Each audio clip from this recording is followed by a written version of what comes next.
We're all set. All right. Welcome, everyone. It's very, very, very special episode. I'm Dr. Scott, And I'm Dr. Shiloh. and this is LA Not So Confidential, the forensic psychology and true crime podcast. Each episode, we explore the intersection of psychology, the criminal justice system, and entertainment. And today is a very special episode, not like an after school special, but today is our 200th episode celebration and Woohoo! like slack jawed, wide eyed. What the hell? How did we do this? This is crazy, right? Yes. I'm laughing because Scott didn't get the link for this. I have wires coming out of my headphones because after nearly 8 freaking years, I didn't charge my headphones. Just, it's You know, us. just our regular stuff, the way we go down. This is the way we roll. This is us. Yeah, Yeah. for sure.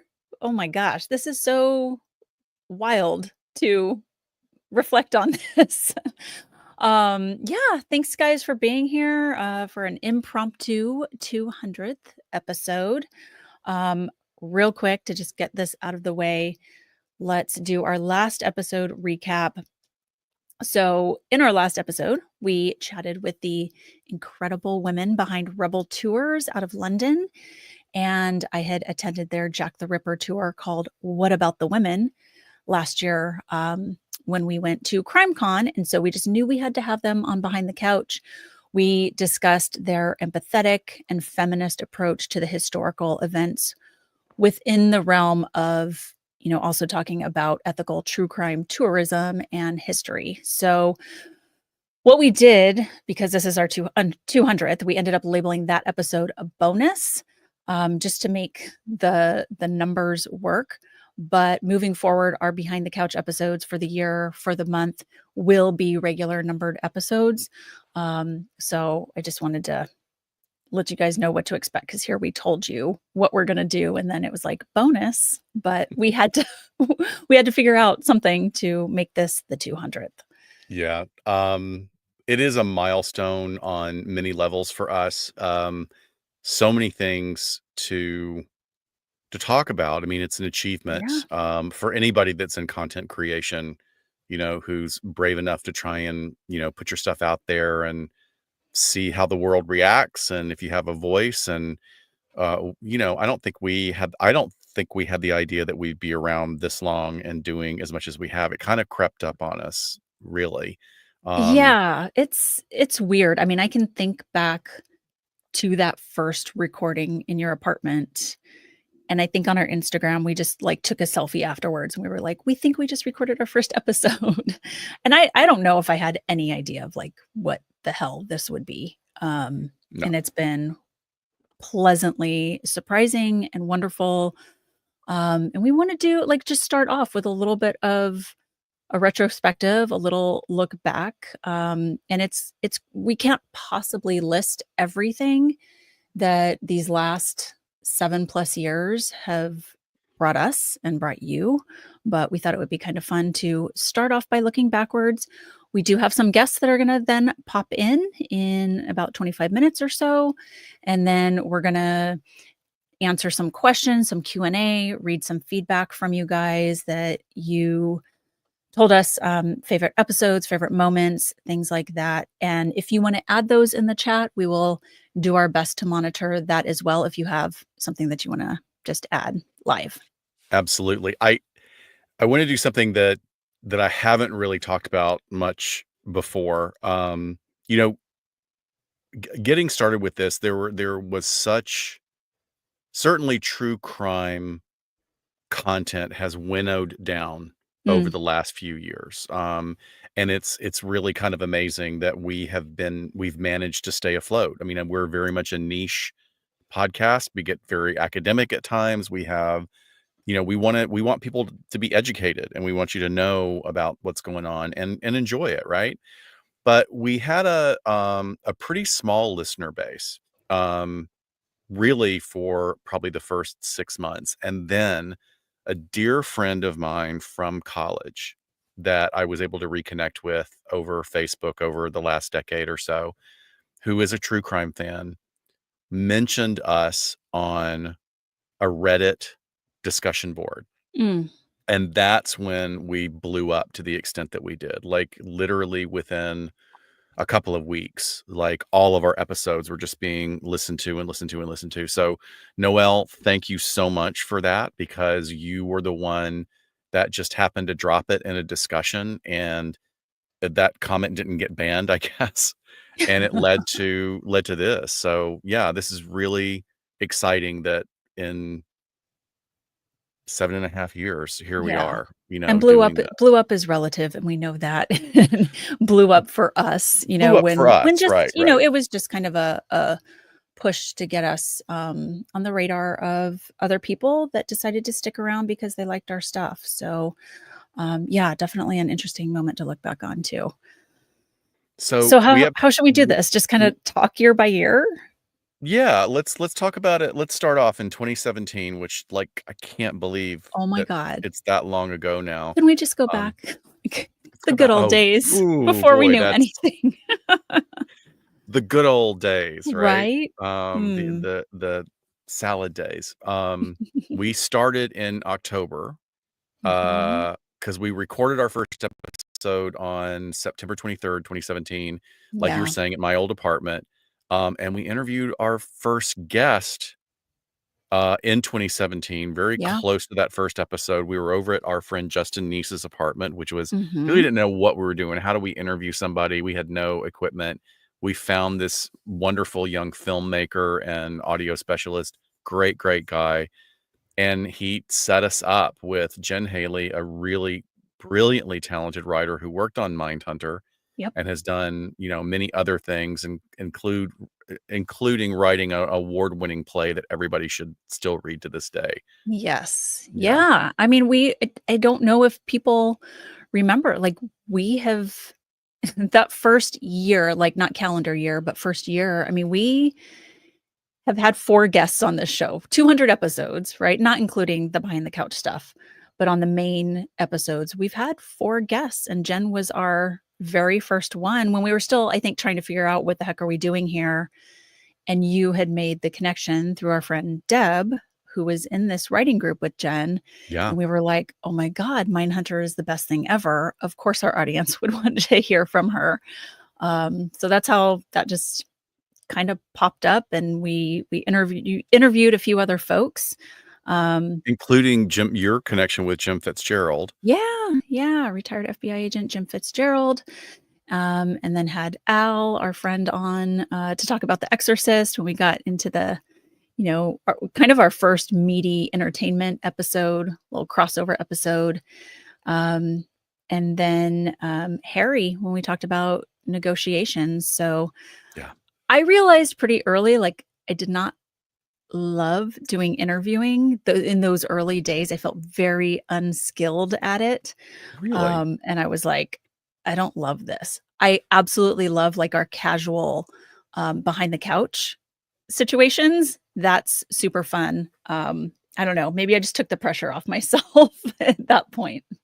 Yeah, it seems like it, because I don't think it's any different. I think those they do come off as casual conversations, but, Mhm. we approach them like interviews because we wanna get the information out of these wonderful experts and individuals who, give their time to us. Um, and then, we moved on to 2018. We recorded our first crossover episode with Holly Weird Paranormal, which was great. Um, I went to a writing event with my friend David, Oh, yeah. who invited me, and his daughter couldn't go. And it was like this really great publishers award ceremony in Beverly Hills. And Karen and Georgia were there from My Favorite Murder. And I just thought, what the hell? I'm going to go introduce myself to them. So I went and introduced myself to them, and they were absolutely lovely. And then there was this weird moment that is totally not them, because they're awesome. But I thought that they were leaving to walk to their cars, and it was Mhm. like Hollywood Boulevard. No, not Hollywood. It was in Beverly Hills. But I was like, "Oh, do you want us to walk you to your cars?" And the look on their faces completely changed. They were like, Like, restraining order who is this time. freak that says he's a forensic psychologist? He's probably a killer, whatever. But Nice. they were really lovely to us, and, that was really cool to have kind of a starry moment I with these 2, you know. know, icons in the true crime field. Oh my god, yeah, especially 2018, like, talk about the height. I was so jealous of that. That was such a cool moment, and then here we are, like, not even doing this for a year, and Scott gets invited to be the first guest on the Ron Burgundy podcast.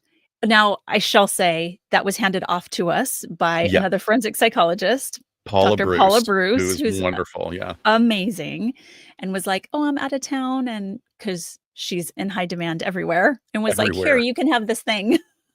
Now, you know what, doc let me tell you something too about Dr. Bruce is the lady knows how to take a vacation too, because if you see her social media, like and she Good for works her. her ass off. She has a thriving business, but, like, I'll see her taking a vacation. Oh, I need to take a vacation. I wanna be like Dr. Bruce. Yeah, no kidding, but that was such a treat, Scott they were only gonna have 1 forensic psychologist on, and I was like, "Oh my god, you do it." Like, I can't, I'm terrified.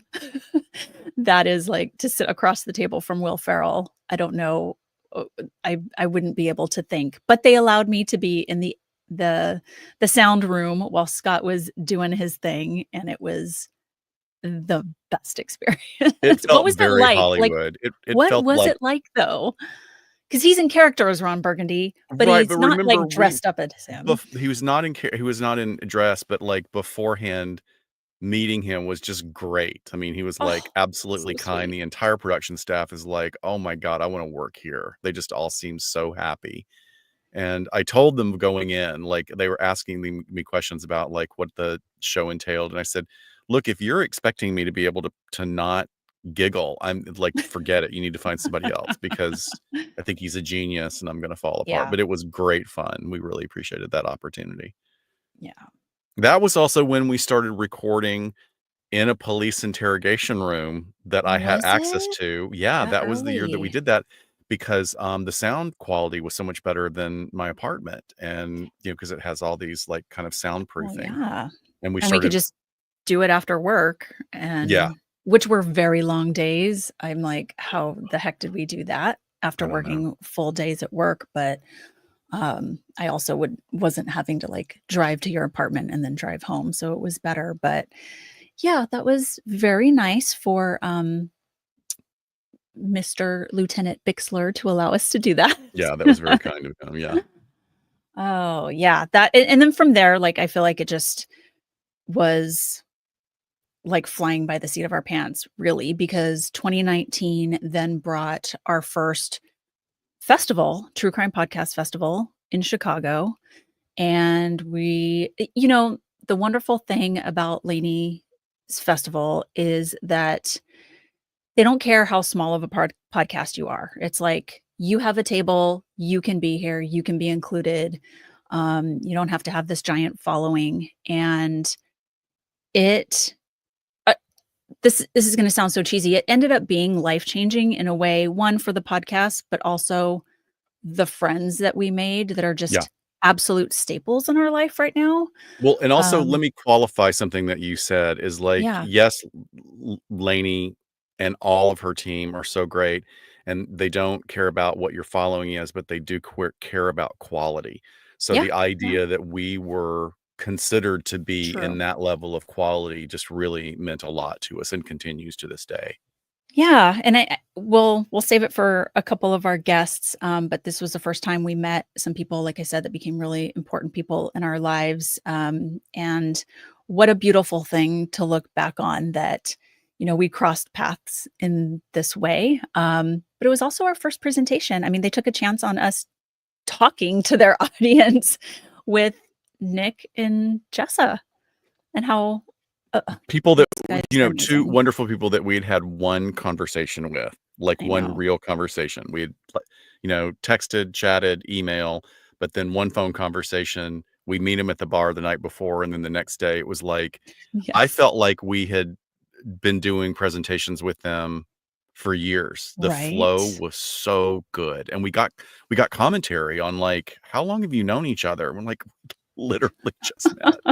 So Nick and Jessa, the Getting Off podcast, if you guys were listeners, if you remember it, they're defense attorneys um, from the Midwest at the time. I think one or both of them has moved, but yeah, their podcast was like the lawyer version of us, the defense attorney version of us, really. So it was an awesome match. That was when we did our Mary Kay Letourneau case, and Scott was terrified that Mary Kay Letourneau's mom was in the audience. I know you guys have heard My that innate story. paranoia came through. That was so strange because this woman was, brought in by a caregiver. She was in a wheelchair, and I just got this wild thought of like, oh my God, what if they like this is an angry relative or something? But they weren't, and also we had such an incredibly receptive audience that stayed through the lunch break because there were so many questions they had. That's So like right.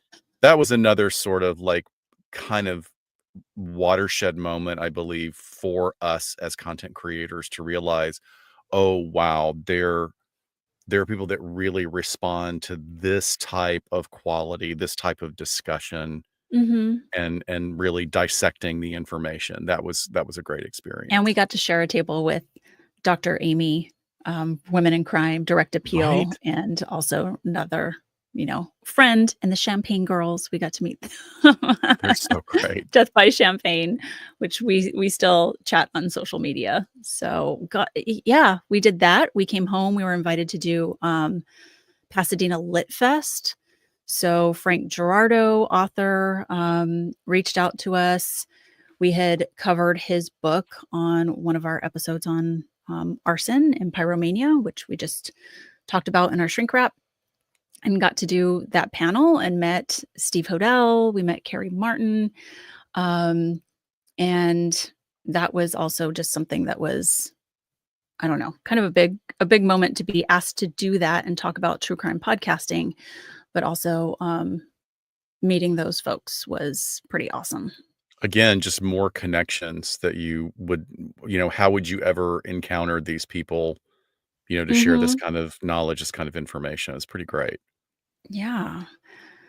And then I think that same year, and Rebecca, we'll have to laugh about this with Rebecca, but we always talk about how, like, we met at True Crime Podcast Festival, and literally within months, we had a live show planned in Silver Lake here in Yep. LA, and she was staying at my house. We were like, this goes against like every true crime thing that we know. Like, I barely know you, come stay at my house.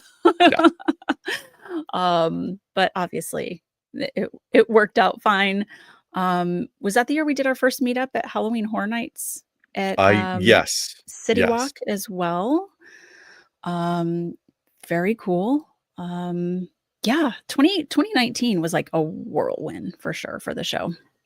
Yeah, and that was when you also came up with the really great idea of dabbling in, vintage crimes. I mean, we had kind of talked about it, but then you fleshed it out more, and I think that was also the year that Dan, my husband, um, for either my birthday or for Christmas or something, gave me, like, this incredible book Mhm. published in the 1950s all about crimes from 1910 up into the 50s, and each chapter was a different one, and we literally went through that book, and used them as, like, the foundation for additional research, for these different crimes. Do you remember the name of that book?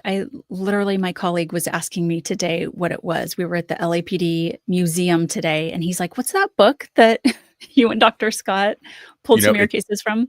it's on the coffee table, I'll send you a picture of it Yeah, afterward, okay, yeah. perfect. One of our many resources, which we have a question in our Q&A about the resources we use, which Okay. could be a whole episode in and of itself. But Exactly.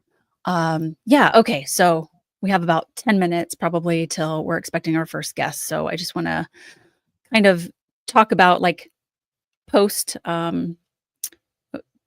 2019 and into the year of 2020. Um, Gosh, we almost did another podcast. You guys don't know this, but we were Yeah, I think it's probably approached. safe to talk about it now. Yeah, I mean, 2020 killed it. So you can, it's been a while. It's been, going on 5 years now, but essentially we got approached by a huge major production company to do this really cool idea. I mean, Scott and I have had a lot of things thrown at us as other ideas to do in terms of like other shows or adapting this into a television show. And honestly, not much felt interesting or great. And um, yeah, tell them what the concept was of this. Well, And we actually for recorded a pilot. yeah, and let me not I don't definitely don't wanna bury the connection there. My really dear friend, Michelle Zeitlin, that I was a performer with and a co-choreographer with years and years and years ago, is just a dynamo of a producer and manager here in Hollywood, and, she had listened to the show, and she came to our live, event with Rebecca, Yes. and she just said, like, "I'm gonna keep my ear out, if anything pops up, is it okay if I pitch you guys?" So Hmm. she made a connection with our other friend, Cerise, who is a producer on, the new Unsolved Mysteries, which had started around Yes. that time, and they got us a meeting at NBC, which was really pushing a podcast channel at that time, and, we didn't come up with the final idea. We just kind of pitched ourselves and, like, what we had to offer, and the the executive actually was really helpful, and she really helped us shape the idea, Hmm. and it was without going into too much, I thought it was, like, a really great idea because it was kind of engaging audience interaction where it's two forensic psychologists that are basically a cross between interviewing, evaluating, and interrogating a serial killer. An And, infamous we had serial sound killer. effects in it as if you're in a room, you're hearing us and we're asking questions, but we're also giving sort of explication of what's going on or exposition. And then we also use like a really wonderful young man as a voiceover artist to record some of the killer's actual dialogue from interviews. Hmm. And it was all going to be like, who am I? It's basically who is the killer or name the killer. Um, So at and I the mean, it end, was the audience has to decide who it is that we're talking to, right. based on this interview. Yeah. Yeah, and unfortunately, COVID shut everything down. Like, it just there was a big shakeup at NBC, there was restructuring, which I tried my best to prepare everybody for, to, like, go, Yeah. this is Hollywood, this is the way things go, is, like, don't get too attached to any of your projects because they can just disappear, just you keep moving, you keep swimming, you keep grinding, and you have another idea in your back pocket, so other Can you opportunities came imagine up for us. Yeah. if we had done 2 podcasts? Well, that would have given us a whole staff too, like, we would have Yeah, that's true. that We yeah. the amount of work would have been, a lot less, I think. Yeah, But, but then yeah, we moved into, the days of COVID, the COVID years.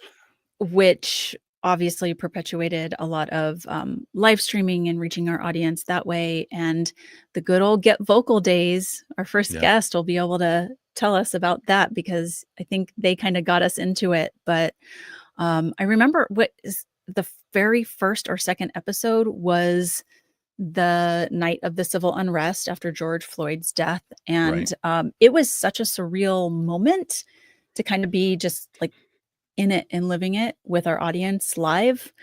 It was really interesting, but I mean, the rest of that year, we got freaking knee deep into QAnon.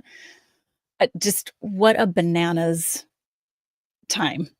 Yeah, I mean, we just Really. really I mean, moving on from then as I think we had there wasn't a lot of time for socialization, or wasn't opportunity during COVID, so we hunkered down and we started Mhm, recording remotely, mhm. both in our different locations. So we did I thought what was like we got a lot of feedback on our episode about stolen valor. I mean, just really opened our Yeah, eyes to the yeah, phenomenon. Overprotected is another one that really touched a nerve with a lot of people. It was about the quote unquote conservatorship or guardianship about the Britney Spears case. And yep. that was something that was going on, which is not something we really always do. We don't necessarily always talk about things that are happening in the moment because we're both still so tied into our attachment or our connection with law enforcement and Sure. public services. But which is kind of wild, right? That we that I did that so long ago because had just gotten into it, and now the transition to my new position for the agency I work for is all about conservatorship. So that was Yeah. wild. We also did our first walking tour for Patreon members in downtown Los Angeles with Chris from Which was LA awesome. in a Yeah. Day, which was so much fun. That was a really cool one. One of, two that we did. We had another meetup at Halloween Horror Nights. I think that's the year we lost Suki on a ride. Oh my God, that was so We almost lost a weird. Patreon member. We lost her on the Harry Potter ride, and, Yes, like, so she she magically was in the car next to us, and then suddenly it's like, "Where's Suki?" I mean, it was magically really kind of freaky. disappeared and Yeah. reappeared, thank We God. found her. We did find her. Yes. Yes. But then we really went through also with the idea that you came up with of alternating our vintage LA crime so that we could Mm, go back and forth and yeah. offer, a real like, things that were more current versus things that were much farther in the past. Yep, and then, I mean, I don't know how we did this, but 2022, we hit our 100th episode that year, which was just, like, a very serious topic. We covered the epic topic of school shootings, Yeah. um, which I stand by is one of, I think, my favorite episodes in the sense of, like, the timing and the research that was coming out and the information that we finally knew, was just it stands out for me as one of our best episodes. But we also not in this order probably, but Pacific Northwest Festival, Yep. which it has not happened again. It might happen again in the future. Hands down, one of our favorites. We presented at the California Hostage Negotiators Conference. We did our incel um, presentation to about 500 negotiators. Yeah. I went to Savannah Crime Expo, got to sit next to these knuckleheads, Tim and Lance. We had tables together. We had a very fun time laughing at everything. We did True Crime Podcast Festival in Dallas that year, which was always a blast. And then we had a table, the one and only time we've had a table at CrimeCon here in the US in Vegas post COVID was also just a wild experience. Yeah. Another walking tour as well with our Mhm. favorite tour guide down in downtown LA, and then we had a great article from Podcast Magazine, that centered Yeah. on what we do. It's pretty great. Yeah, yeah, and since then, I mean, 2023, we did our own live show at Heritage Square Museum with, two of our besties, Tammy and Bryce of Hollywood Paranormal, and of course, Dan and Greg from LA Meekly, and broke down one case from a crime, historical, and paranormal lens. I thought it worked really well. It was sold out. It was a blast. It was a lot of work, a lot of work that we did ourselves, but totally worth it. Yeah, it was a lot of, like, scramble and jerry rig things. I mean, it was, but it was also in like, a wonderful museum setting in a gorgeous falling apart church that hopefully people are donating money to this wonderful museum Yes. so they can restore it. It was pretty cool. We also did CrimeCon UK for the first time in Yeah, 2023. And can't forget Parapod Festival. that was wild. Oh man, Scott and I with our doctorates diagnosing everyone at the Parapod Fest was Yeah, good times. good times. And did a couple things last year too.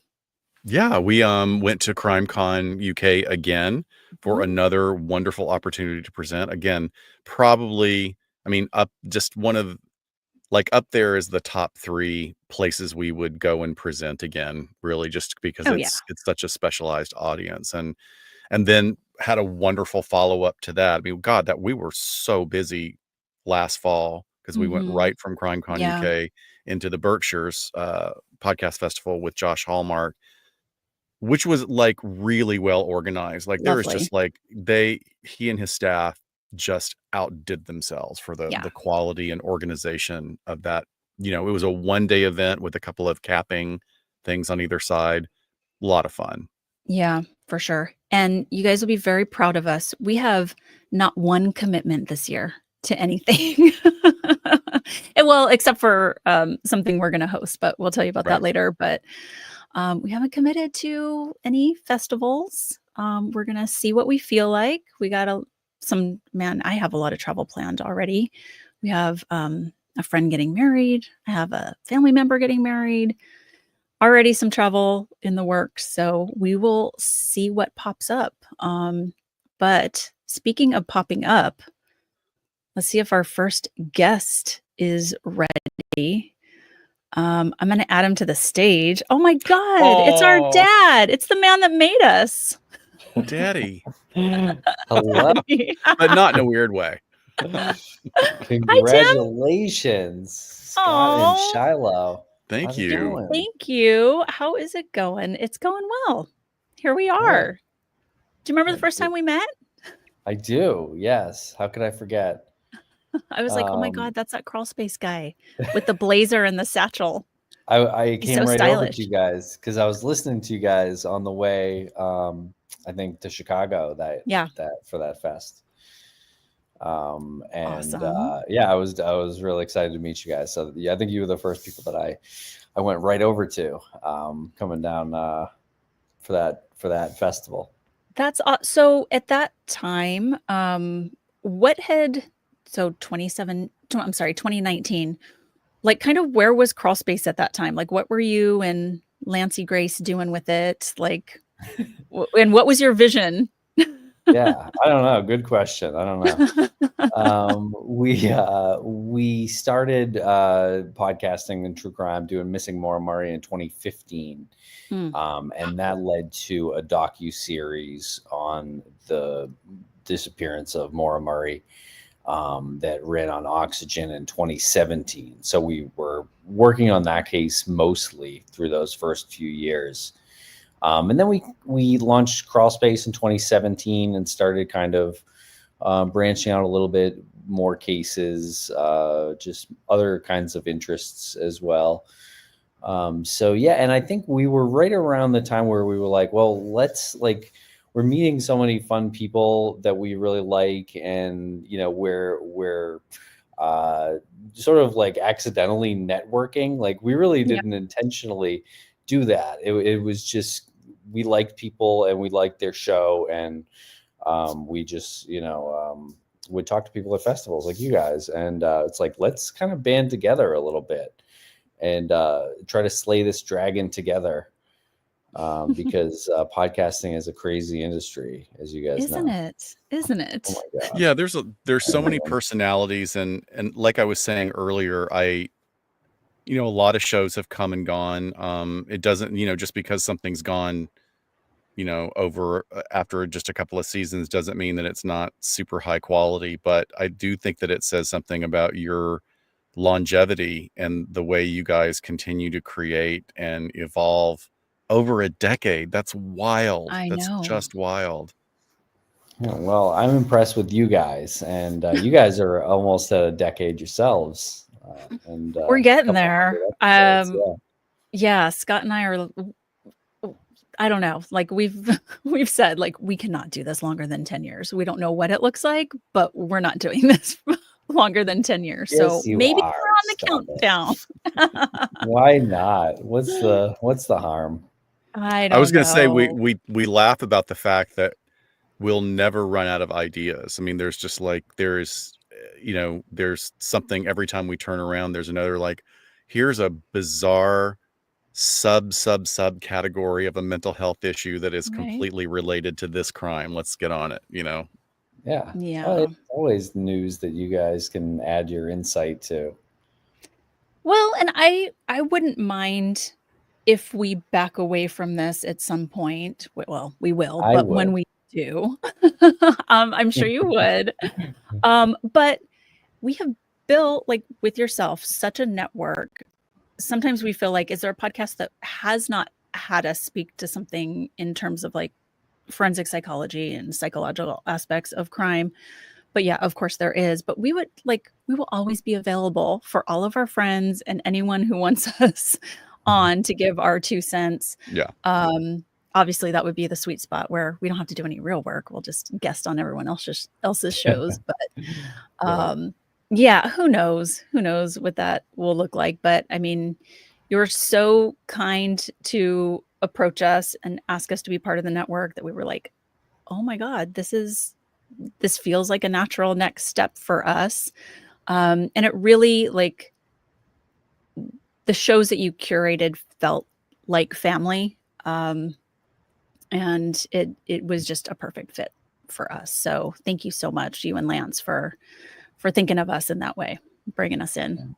Well, thank you guys. Yeah, you guys add such I don't know. You're great people, great friends, and really your show adds credibility to the network, and whatever we're really trying to build, with all this stuff.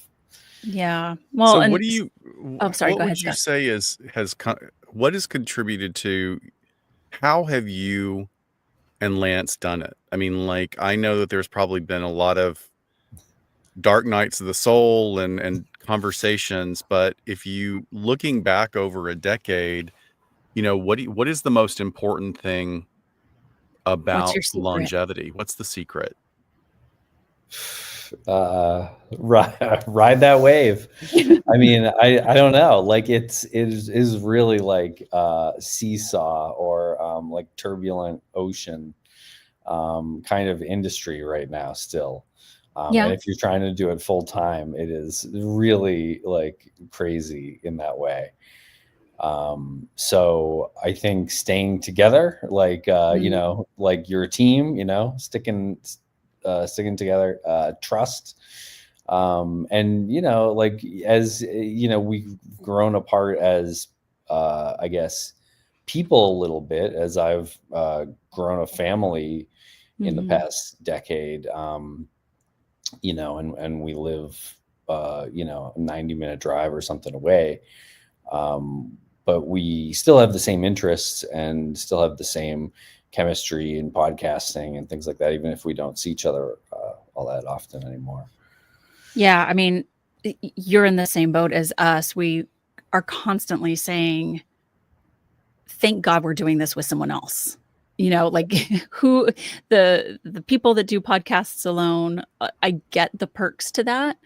But man, for the roller coaster moments, for, the waves, it's really nice to have someone to ride that with. And I'm glad you and Lance have had each other, for all of that. And it's special to be able to do something like this with your best friend. I mean, I tell that to Scott all the time, like how many people get to have a creative project like this for years where, sometimes he and I are talking to each other more than we're talking to our spouses because the other hours of the week, we're at work or whatever. So it's incredibly special, and what an interesting medium to kind of give us this opportunity. There's been so many times when we've been recording and she's like, oh my God, I think I'm starving my kid. I have to go feed my child or you're going to call DCFS on me. I have to go be a mom. I forget. Damn it. But we also joke like about, our years long text thread. And I'm also like thinking back to you, me, Scott, and Lance have some really good text threads too over the years. Yeah. Or the times that we've texted you and we've been like, hey guys, can we schedule a call with you? Like we have this concern and you're always so lovely. We're like, are we overreacting? Are we being stupid that we're going to bring this up? And you guys are always just like so sweet and gracious to anything these crazy psychologists have to say. I have to say also just like, I mean, it's funny because like there's so much that what our listeners are listening to right now is us not being able to talk about something that's really, really huge. And when Shiloh and I were trying to figure out and navigate our way through it, we reached out to you both and you were so great. You were just so great. Like we got off the call after all of us venting and sharing our frustrations and realizing that we were all on the same page. Yeah. And it was just such a relief. Like, and then, oh my God, this is the thing though, Tim, what you didn't understand, what you didn't have is you didn't see my narcissistic extension rage, which means I was angry.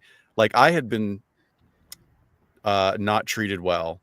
But when I realized how badly you guys had been treated, I was like, I think I'm going to lose my license because I'm probably going to go on a spree right now. I'm so angry that this happened to two people that we admire and care about so much. Yeah. But thank you for being a great landing space for us. We just really appreciate it.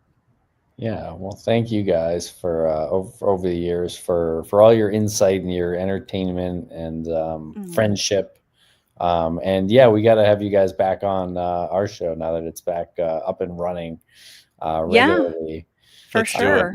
Yeah. So before you go, what are you and Lance up to these days? You can just kind of catch our audience up to speed. You know what? There's been more twists and turns in the past few months. It might be crazier than what's Stop. happened. Okay, we need to schedule a in the call. last year. We really do. It's wild. Okay, But okay. yeah, we're back to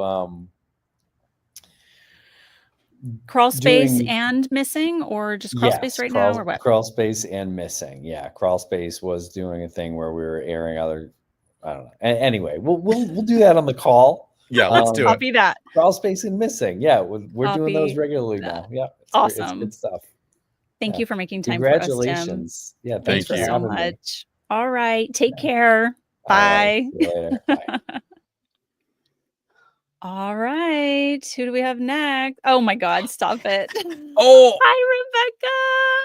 Hi, guys. hi. I miss you. Not me getting emotional in the Oh, waiting room. stop. Stop. Not Oh. kidding.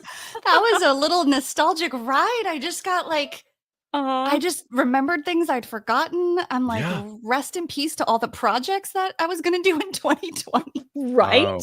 Oh, I mean, dear what God. a ride. But like, it's been really fun hearing you guys reminisce, and it's so good to see your faces. Oh, so good to see you too. And our three faces and my short hair. I know. And Here, let me scooch over. Oh my I God. know. That's 2019, you guys. That's from our 2019. live event, right? That was Yeah. where we met, right? Yes. Oh, Yeah. Yeah. Oh we no, met- that's True Crime Podcast Festival, right? That's That's not True- a live That's event, right? Chicago. Yeah. Hold on, Yeah. what's I the don't remember latest? your hair that short. I don't remember your hair being that I think short. it's so I cute. chopped It it is, like it's a year adorable. after I started my new job. And And it's funny because now my hair is like that. It's in a ponytail right now. And your hair's long like mine, but my hair's like pretty short right now. oh so my funny. gosh. So my first impression, here we were going like on year 2 of our show at that festival. And I remember Rebecca, of course, like now that I know Rebecca, like in full mode of having all of her branding and all of her stuff for her show that had not even started yet. Already like, done. Here's my postcard. Here's my sticker. Here's my this. All of I it. was like, this Yeah. girl is put together like, I don't even know. I'm just trying, fake it till you make it. I know. And then we just like went out to dinner that night. We had the loveliest dinner. We know. were all so freaking exhausted. I know. Yeah. That was but a it really was- good time. It was. It really what are you up to these days, lady? Oh man. I mean a ton. It's weird. Like I feel like I'm actually really in real time catching you up because True. we don't bet. cross paths as much, I know, as we once did. And I'm not don't love that. But I know. I'm, so I guess a lot of people through that would know both of us would probably connect me to Dialogue, which Mhm. I hung up is always what I say, which is a weird way to, I don't know, which I put on hiatus that never reopened, I guess in 2022. Gosh.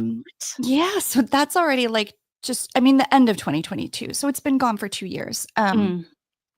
But I didn't leave podcasting, but I did take a little break from like all the concentrated true crime stuff. I think I actually really didn't know that I needed that. So good to see Tim. Tim was talking about how hard it is to make a living full-time podcasting. So, I've been figuring out my work situation, and I've really come to love producing other people's podcasts. And Ooh. it's just been this cool development of learning like something else I'm good at and something else I enjoy. And it's a different skill set, and I still love hosting, and I do host a couple shows still. But mainly what I'm doing is producing shows for clients. So there's budgets Ooh, and there's behind the scenes. money, and it's nice. Well, can you Isn't that talk a little bit nice? about that? Because I actually know that several of our listeners who have reached out have asked us about, oh, well, who is your producer? And I'm like, Mm. me and Shiloh Yeah, you're at looking at at them. You're at listening at to them. 11 a.m. or 11 p.m. Yeah. So Yeah. tell us a little bit about what this role is for you. Yeah. So I'm sure you guys both know, but I mean, my technical skills with editing and podcasting are pretty minimal. And like, I know just enough to either get by or be dangerous, depending on who you ask. But a producer, it depends on the project. And I think that's a subjective term. But for me, I think it's like it's like a project manager for a podcast. So Mm. because Dialogue, I booked all those guests, that's actually a skill a lot of people I didn't realize was such a helpful skill. So booking guests, pre-screening them, and kind of setting everything up, especially if they're somewhat high profile or, a big get, like that's a big part of what I do is curating who I think will be great guests for a certain story that's being told, and then kind of following through on that. Story mapping, it depends if it's like a nonfiction or a fiction project. I've done entrepreneurial podcasts, like boring podcasts, interesting podcasts. I've done all kinds of podcasts, and it's just kind of figuring out what's the story they're trying to tell, and helping them bring all the pieces together. So guests, editors, a team, right? And helping the branding, because I have that marketing background. So I get to speak Yeah. into that, which is really fun. Yeah, so that's what I do. You wear a lot of hats, and you kind of assemble the team needed.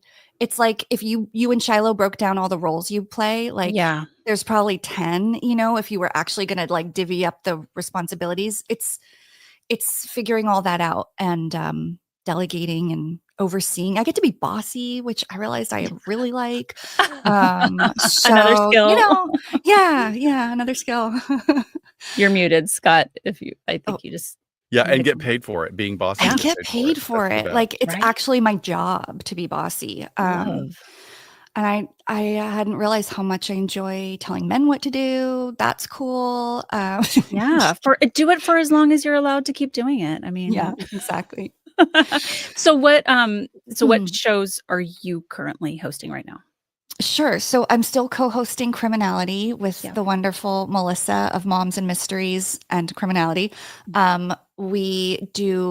We're just down to like the first Fridays of every month. We both are quite booked and busy. But we are like you guys, just so close and can't imagine giving it up all the way. So we've just are like, we're doing this for us and our Good. audience. And like, Good. it's the pure love of creating that show together. So that every first Friday, we're still putting out new episodes. And then I created and launched a show in the fall called Thank You for Your Interest, which has nothing to do with true crime, but has to do with professional rejection. And that's coming back in March with a season 2. And Cool. I co-host that. It's been amazing and cathartic and really helpful to a lot of people. So I'm very proud of that show. So those are the 2 I'm hosting. And then I just had a show launch this week that is crime, and I think your audience would super duper love, called Devil and the Deep Blue Sea. And it's about the Satanic Panic era in America in the 1980s. And kind of it deals with West Memphis 3. It deals with McMartin preschool the hearings, McMartin yeah. preschool. And it's even going to go back in time to kind of where this all came from and how it kind of formed politics and the church. And it's really interesting. And so that episode 1 just dropped Monday. So Devil in the Deep Blue Sea. Okay. So that's when you're producing. Yeah. Okay. You'll hear me on the trigger warning at the top. Perfect. Oh, good. Because we all love to hear your voice for sure. Yeah. Maybe that'll inspire us, Scott, to finally do our McMartin episode were like would be 3 different episodes. Yeah. That's a series. biggie. It is. But So what a much. There's so much fascinating more case. information about that has come out over the years Mhm. from the children. The children are all now adults in their almost 40. Oh, and yeah. Right. lots of differing perspectives and one voice that was completely Left out. muffled the entire time. Like Yeah. they refused to let him speak because Right. he knew it was all fake. Because it went against the narrative that the was narrative, yeah. convenient. And that was kind of local to you guys, right? That was an Yeah. LA Oh yeah. story. That was like not Long Beach, Manhattan Beach or something. Yes. Yeah. Yeah, that's a big one. I would yeah. be excited if you guys covered that because there's a lot there. But yeah. Well, I mean, it. I don't even want to attempt to try and talk about what you have meant to us for this time. One, because I don't want to like break down crying. And I'm so happy I'm going to get to see you. At least we have something on the books this year to be able to see each other, which seems really far away. Once. I know, but maybe before that too. We'll I see. hope so. But obviously, a big part of what we feel like is our journey. I mean, that picture kind of encompasses it. We're so cute and young. Look at that. I know, so fresh and I know. And full of hope. yes, we are not jaded there. Those are the faces of unjaded podcasters. Before also COVID just- ages a decade. Oh, for real. Seriously, we had no idea. I mean, obviously there's just been like life has happened, but just all the weird podcast shit too that we have experienced together has been a whole book in and of itself. And yeah, there'll be a tell-all someday. We can like, really spill it. I know. But we love you so much. Thank you. I for love you making guys time so for us. much. You're like my favorite takeaway from ever starting podcasting. And I don't say it enough. And I miss you guys so much. Thank you for inviting me here. Congratulations on all your course. success. You deserve everything and more. And I love you so much. Love you too. Thank all you right. for the inspiration. See you later, and the Bex. friendship. Bye. We'll see you later. Bye. Love you. This is, geez. I'm It's a going to start lot. crying, John Lorden. Hi. Hello. Look at that handsome man. Look at him. Can you Right? guys see me okay? Yeah. Okay. Yeah. Because on my end, I look like I'm claymation or AI or something. Like I'm all. You are. The video's a little bit choppy, but the audio is great. Yeah, Okay, yeah, yeah. okay, No, good. it might do its thing in a second here. So, hi, John. Hi Long guys. How you time. been? Good. We've been good working. Obviously, here we are. I mean, I know Yeah. 200 episodes is like nothing to some other show. Not nothing, but well Oh no, surpassed 200 that. is something. 200 is something. That's a lot of work, a lot of dedication, coming back to it time and time again. And I have the luxury of this is the only thing I do. So, Right. you guys. Yes, says the man who runs half of the shows on YouTube. 200 is big. Okay, I'll take it. Yeah, but no, you guys are in the field helping people in real life. And that was part of the change that I welcomed in terms of seeing you guys, and that I really appreciated was we're finally having field experts move into this space and share their knowledge. And that was such an important change for podcasts, for true crime. And unfortunately, I think we've kind of moved away from that a little bit again. It's like a arm wrestling match, Yeah, it's been interesting to see that because I think you're right. Like, kind of when Scott and I had this idea to do it, obviously true crime was nothing new, and that was our consideration. Like, okay, like everyone, is it too saturated? But what can we add? And we didn't think anyone was lending a voice in our area. But then, yeah, you kind of had this wave of professionals, mostly retired, because they're not insane like we are, but retired folks lending their voices. And I thought that was a big shift for true crime. Like, kind of that was happening around the time of like letting victims' voices lead as well, which was really interesting to see. Are you guys aware of Advocacy Con at all? No, Yes. I'm not. Yes. Okay. Yeah, Are you- I'll be joining that. It's their first year ever, and it's kind of aimed for that, figuring out the part of true crime that could be helpful to people and trying to get those families together with the right resources. So yeah, I'm But really instead proud of of that because getting it's lost in the, entertainment piece of it. Or yeah, lost in re-traumatization of, people clamoring, please be on my show. Please let me interview you. This, poor family or survivor that has just been through so much. absolutely, I love that absolutely. that's being done.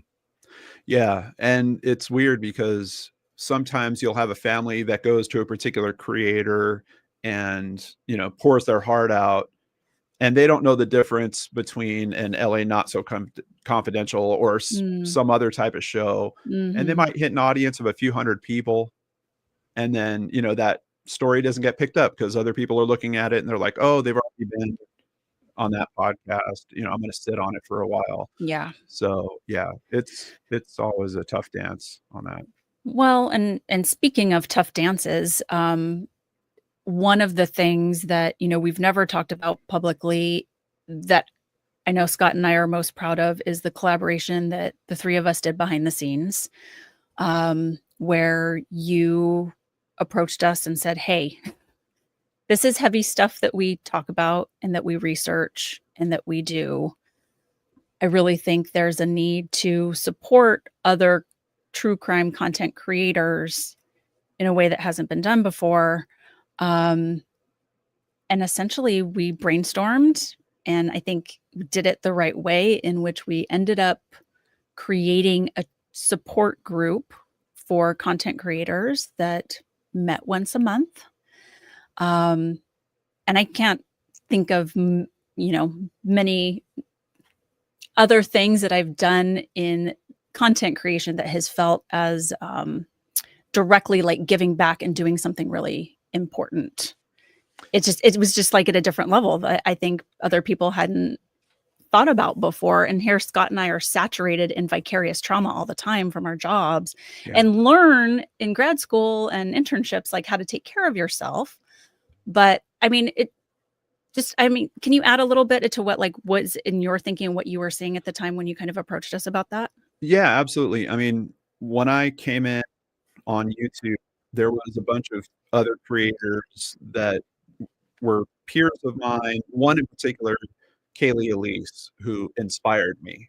Hmm. And all of a sudden, she started facing a lot of personal life trauma that compounded with the subject matter, took her out of the game. Yeah. And unfortunately, she was a brilliant voice, or fortunately she was, but unfortunately that voice disappeared. There's so many more cases that could have been helped if she would have been able to stay around. And she wasn't the only one. I saw a pretty typical churn of Mm, you get into this, you could do it for 4 or 5 years, and you had to move away from it because of the exposure. yeah. So yeah, when I was thinking about some kind of support group, honestly, my relationship with Danielle Hallen was built on that also. We were like, hey, how do we support each other? How do we take care of Mm. each other? So yeah, I knew when I wanted to try do something like that, I needed experts there with me. And I knew immediately it was the two of you. And I'm so proud of that too. Yeah, it's definitely one of the highlights, but there's another thing that you guys helped with, and that was the Elisa Gomez case. Mm. Oh, yes. Yes. And the analysis that you gave us on that case inspired an investigator from a different state to swing in, help on that Mm. case, become Yeah. part of her family's family. And I just heard from him yesterday. He's still working on that case. Wow. And we had a meeting in Minneapolis with a bunch of city council members because they reopened the case a couple of years ago. And they were trying to figure out, okay, what do you guys have? Where are we supposed to take this? And he was literally citing your information. No He was, way. yeah, he was Wow. talking about you too. Oh So my yeah, gosh. I'm really moved by that. That like I don't even have any words, but thank you for sharing that. yeah. Well, and that's not the only thing. From that, we had a professor of criminology reach out to me And a couple years ago, he wanted to present a case to his, master's students. Mhm. And he's like, John, do you have a case that you think would fit this? And I said, yes, the Elisa Gomez case. Mhm. And you guys were so kind. I think it was Dr. Scott in particular, came and spoke to that class. We actually presented that case to classes for a few years. Yeah. Oh my And the God. professor told me it was, Forgot that. yeah, he said, look, I've done a lot of these courses. I think the most significant thing I ever did was presenting that case Wow. in the Wow. way that we did it. And thank you for being a part of it. So I have to thank you guys, because none Well, of that would have happened without your help. it's not something that we get a piece of doing, and thank you for the opportunity. Definitely. Like we were kind of saying when we were talking to Tim earlier, if we could just go on like helping to lend our voices on other people's podcasts forever, we can do that forever. I don't know if we can do this forever, but thank you for the opportunity. And that those are the differences that you're making with the work that you do all the time. And the fact that you are doing this full time, one is heavy stuff, but we all know how to take care of ourselves.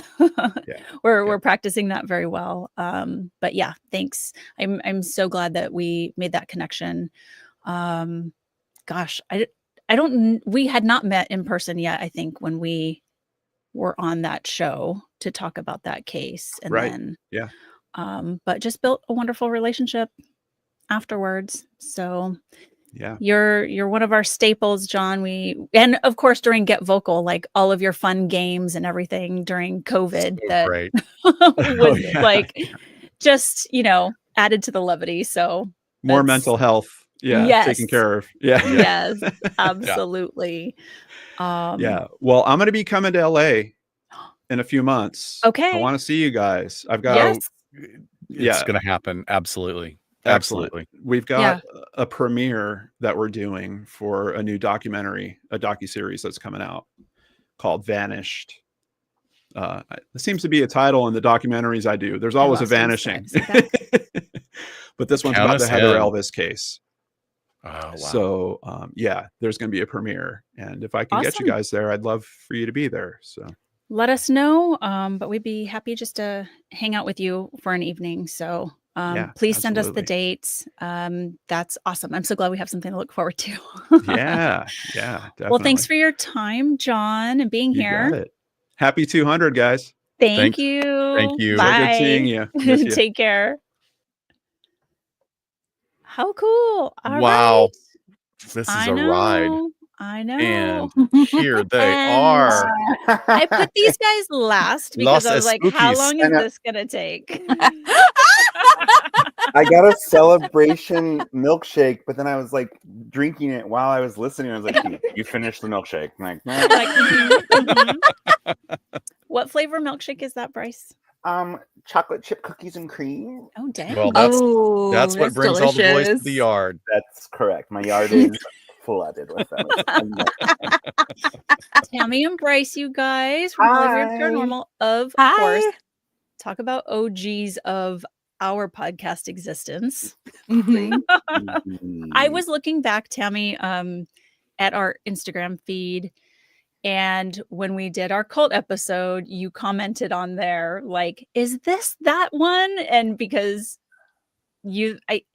I can't remember which of us cited each other at some point, but we were kind of covering similar topics at the same time, and that's how we were born as Yes, podcast I was besties. watching the Buddhafield cult. I was watching a Yes. little Yeah. documentary, Oh, and it was so weird because I heard your interview. You guys did an episode about it, and I'm like, holy! They know their stuff, man. They're amazing, and we did our episode, and I was like, Bryce, you gotta listen to this podcast, and that's how we.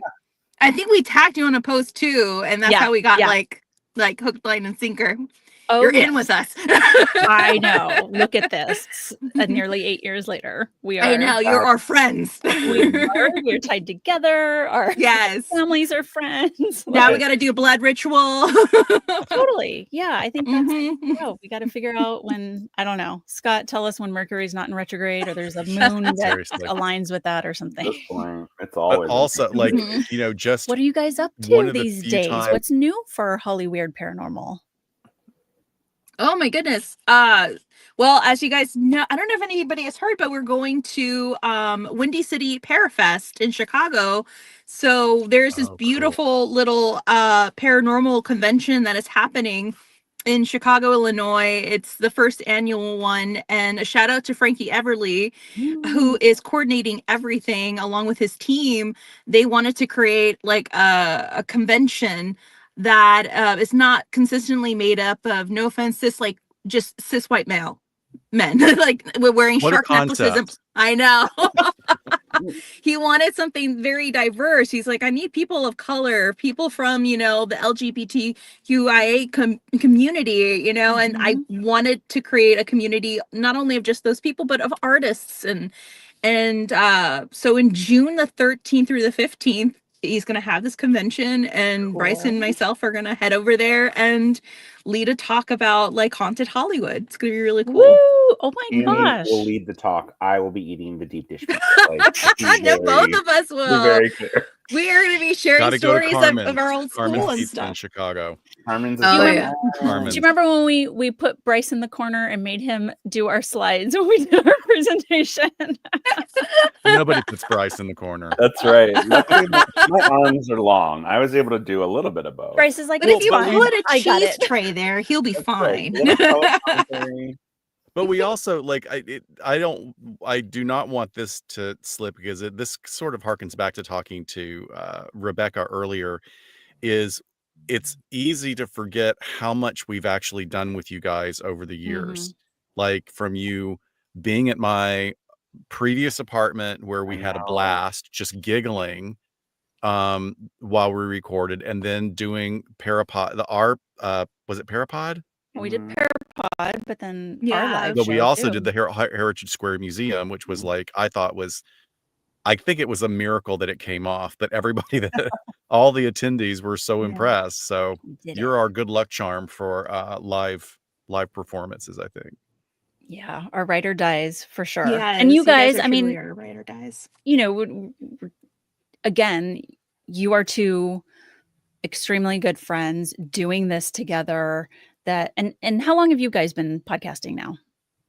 Almost, yeah, as long Yeah? as we've been friends, almost 8 years. Yeah. Yeah. So same amount of time as us. And it's like, can you guys even imagine trying to do this alone or without the other person at this point? No. It's not the same No. without Bryce. When Bryce is on his No. hiatus, it was weird. It was really weird. It was like Yeah. open mic night and crickets, because No. it's like I need he adds that finishing touch in his soapbox when he brings the soapbox. Oh, We miss the Bryce soapbox, his Don't worry. rants and Just everything. mention Yeah. them.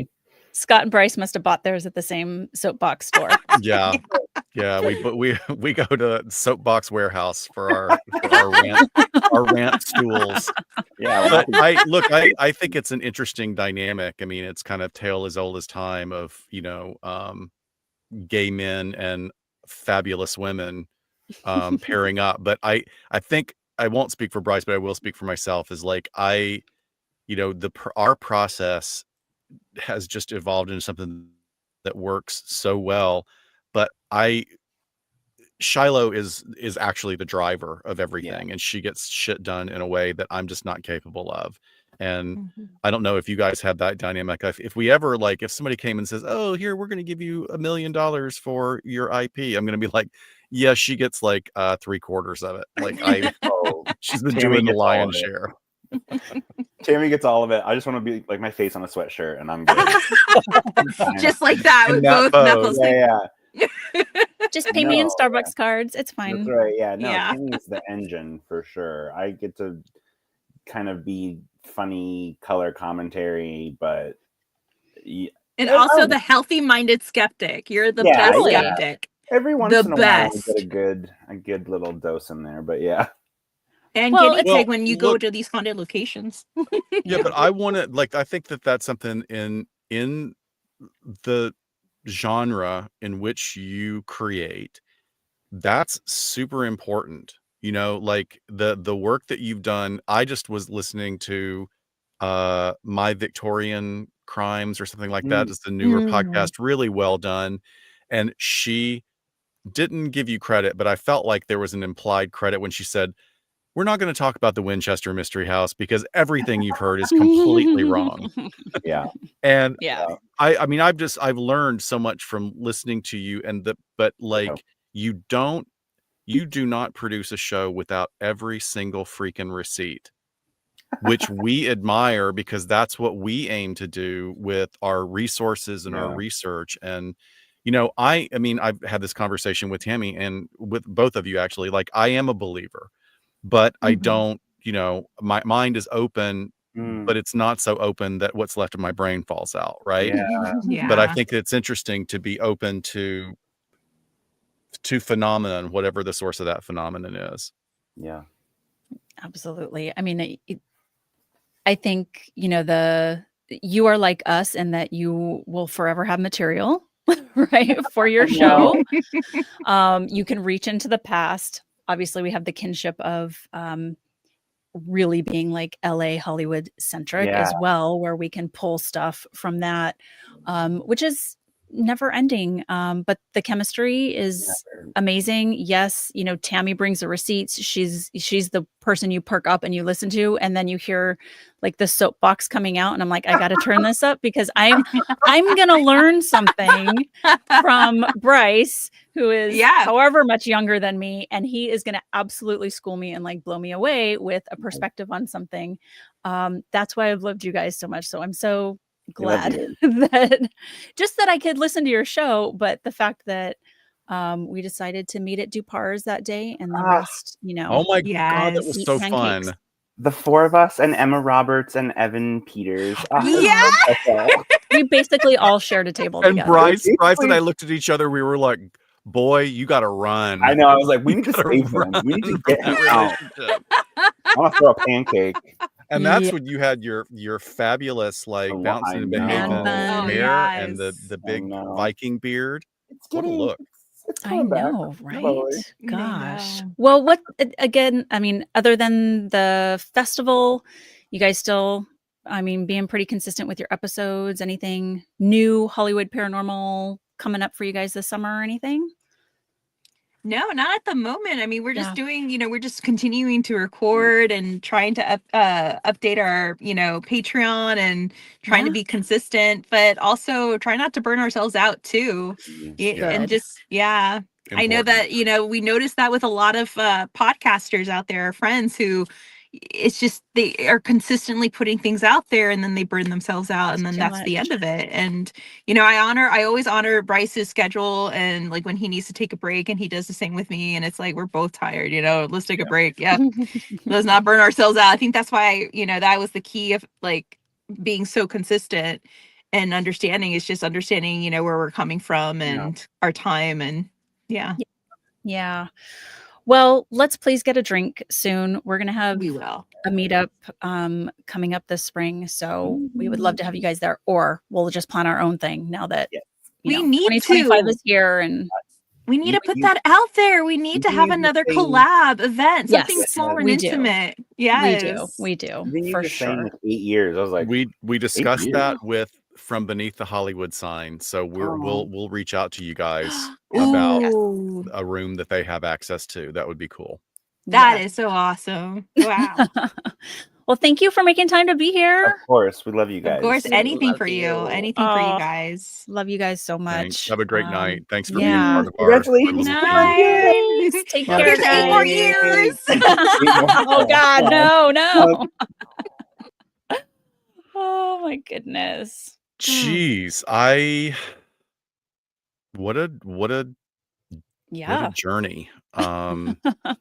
No, seriously, like, you know, is. it's so easy, especially with my squirrel brain. You know, those of us that are neurodivergent on the ADHD spectrum, see time and experience time in kind of a different way. Yeah. And that like is a little bit shocking to me to Isn't it? like reconnect with these people of like how much intense time we spent with them, especially during the intensity of COVID when we were Yes. all doing this, reaching out to each other electronically. It just makes me I mean, I'm just impressed that we have such quality people in our lives. What a And gift. like endless. I mean, I just, can scroll through who we follow and just be like, oh, I miss them. I miss their face. I mean, in different ways, especially the folks we've had here tonight. We've just connected so deeply. So Yeah. with that, we thought we'd move on to some listener fan favorite quotes, episodes, comments, and we'll move into some Q&A to round out this episode. So I did ask, it's interesting because we have so many hours of content. And I was asking people, like, how do you ask someone to go back and remember, like, hey, what's your favorite quote or whatever? I mean, I can't even think of them. I know there's so many good ones. But we did get some responses, which of course are hilarious. And then I want to read some that apparently, like, I used to just post quotes on our Instagram, like the funny shit I thought you said in each episode. Maybe I was trying to like get people to be like, get to know us. Like, we aren't Yeah. the psychologists with the sticks up our asses that we sound like. Scott does say something hilarious and cute all the time. But Bridget, our fellow psychologist from New Zealand, Patreon member, love. We have seen her through, I think, 2 babies now. Unreal. I know, our big family. But this is not our quote, but I think it was actually in a review or a comment where someone was being snarky about us, like not in a good way, in a negative way, but they called us over-credentialed smarty pantses. Or we quoted that when we like read it back. And she's like, I would totally buy this as merch. And we both like even me being hypersensitive to bad reviews, like we Yeah. both just giggled and thought like that's a Thank compliment. you. I take that as a compliment. I know. But she said another favorite quote of yours, was just to own your shit. Like, own your shit, people. Whether you're talking about yourself, me, our listeners, the people that commit crimes that, we're constantly talking about. Everyone's got a little part in something, and own your shit. Yeah, you look, and it's nothing. I appreciate that it piqued her ear or anyone's ear. We've actually gotten that several times, people Yeah, saying that yeah. they like that. And, I often say to my clients that there's very little new developments in clinical treatment for developing insight. Like Right. the same stuff has been around for not only hundreds of years, but thousands of years from philosophers and own your shit can be, another way. It can be a little bit more of a practical way of saying be mindful. Own Okay. your shit is Yeah. actually a secret when you take responsibility for your role in life. And yes, I'm not saying like, no, we're not all in the same boat. I get that. But owning your shit, owning your challenges, having insight is absolutely life-changing. So I'm glad that somebody picked up on that. But then how about our nameplates for our conference table that you printed out? Oh my gosh. Yeah, I don't have those handy. So I mine can't. said, Dr. Shiloh, I'm a fucking professional And underneath. mine said, I'm a professional know-it-all. Professional know-it-all. Yeah. Dr. Scott, professional know-it-all. Yes, those were our job titles that we we put out on our tables. John, who is amazing wealth of knowledge. We've talked about him before, who just knows everything about the vintage stuff and entertainment. Like beyond any of like, my colleagues. And I I have know. a lot of colleagues, but he is exceptional. Yes. So he reached all the way back to episode 6, which was when we talked about therapists' depictions in entertainment. but this little back and forth where I don't know what we're talking about, but I said, I can't answer this question because I don't watch Star Trek. Well, I knew something was wrong with you. I just knew. And I said, okay. Yeah, I knew something was wrong with you. Like, and this is so funny because John will get a kick out of this, but I went up to San Francisco on Sunday night to go to a board meeting on Monday. And at our hotel where we were having our board meeting and staying was a Star Trek convention. And I walk in the hotel and I just immediately see a guy with pointy ears. And I'm like, what is happening? And then all of a sudden, like a panel must have let out and they were everywhere. And so here I am sitting with a bunch of cops, like it was negotiators, and we're surrounded by people painted green and people in their little Star Trek outfits. And it was pretty funny. I was like, there's something for everyone. This Yep. is what people are looking at me when I'm at some Twin Peaks festival. Yeah. But good times. He also commented he thought it was a behind the couch episode. So he was paraphrasing here, but basically you're like, hey, it's autumn. And that makes me think of putting on my old cardigan and sipping a pumpkin spice latte. And then I called you a basic bitch. And I said, I'm such a basic bitch because such I a am. Because you owned your shit. Well, I own my shit. I'll sometimes allow myself to feel a little bit special. You know what? We're all unique. We're all unique, but we're all basic bitches too. Right. So you had some quotes from So Instagram, I right? wanted to go back onto our Instagram. I pulled what I would do, like I would just make these posts with quotes. And I don't know if you know what this one is from. These are very early, like I'm talking first few episodes. But the quote is, and I have zero context for this, is, and this is you, Chaz Darling, which was a name that we referenced. And you said like a drag queen in Tampa. And I don't know who Chaz Darling was. I don't even remember that. Oh my gosh. But you But pulled it that does out sound of like your a drag hat. queen in Tampa. Yeah. Oh my God, Tampa. And then I have another one that's where you said, I don't know if this was you or me, actually. Let's get rid of that pesky murder charge and get you a job in law enforcement. So someone must have killed somebody and then gotten a job as a cop. Oh gosh, where did the other one go? And then one of us said, non-missionary sex. What a concept. So I don't know. Apparently back then I know. I think we we're thought starting they to were become hilarious. each other because it's really hard to tell I'm like, who is this? would have said that. And now at this point, either one of us would have. Yeah, no, totally. I mean, and you guys, I know there's so many, and we tried for a minute. I think I posted a handful of Scott takes, some audio on our social media of Scott's hot take of the episode. But I just could not keep up with it. Like, I wish. I mean, our I whole know. And catalog is a Scott take. It's one of the things that was really frustrating because both of us have like when we get going, we had some really good quips. And one of we love our current platform and current platform, love it.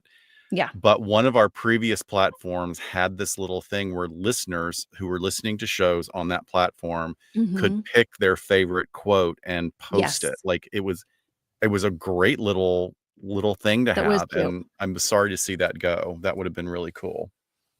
So you going on to fan favorite episodes, Bridget, who was so helpful in helping us pick these things out, went on to say that her favorite episode was always the Patreon episode with the Tennis podcast talking about the smartest serial killers. That was a great conversation. That was. So you guys, we've done crossovers with Tennis podcast. I've been on the show as a guest host several times. We still need to get you on there, Dr. Scott. I'm going to DM Nick, who couldn't be here tonight. We invited him to be on, but he couldn't make it. But they do top 10 lists that the other person has to guess. And so we had them on a Patreon episode. Eventually was, I think it was a live stream that we did, probably back on Get Vocal in those days. But Nick and I teamed up and quizzed you and his then co-host Brandon on smartest serial killers based on IQ. And so much fun. Love them. Yeah. Love them. But also at this point, a nice little time capsule because Brandon has since passed away. And therefore, Nick has kind of a rotation of guest hosts on the show. Wonderful show still, but there's really nothing like the days of Nick and Brandon. Like when I first started Yeah. listening to them, like these guys are like the brothers I never had. It's just such a Incredibly fun show. sweet, smart, funny guys. Just top notch. Both of them Yeah. just top notch. Yeah. So other fan favorite episodes. So Dawn from Instagram. I giggle because there's a theme here, but she says, I really enjoyed the Disney Crimes episodes, including the Behind the Couch from 2020, because we did a follow-up. We had so many like Disney Crimes that Yeah. we did a follow-up. And she said, I just discovered the podcast and Scott's anecdotes had me hooked, along with your commitment to and explanations of Disney culture, the psychology of Disney culture. I mean, look, we're part of it. I mean, I think that there's actually a lot to talk about. That we referred to actually without going into it. We've talked about it on those that content that we've created.